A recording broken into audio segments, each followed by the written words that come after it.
Həm orada bir neçə döyüş yoldaşlarım var ki, indiyə kimi bir-birimizin evinə gedib gəlirik, amma çalışırıq məsələn bu barədə az söhbət eləyə bir-birimizlə. Məsələn, indi gördüyünüz kimi mən hər bir forma geyinməmişəm, çünki travmadan çox qorxuram. Geyinə bilmirsiniz? Geyinə bilmirəm.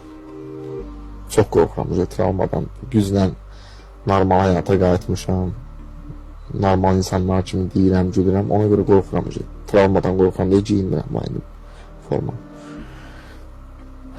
Eyvaz Ürfətdən sonra biz getdik qabağa.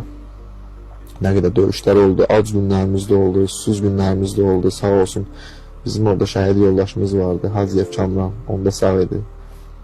Bizim üçün də hardan gəldi, su tapırdı, gətirirdi, tek dağına gelirdi, meşənin içindən girirdi ermənilər arasına. Gəldi, su gətirirdi bizi üçün, yemək gətirirdi. O da çox idi bizim döyüşkən yoldaşlarımız. Elə oldu.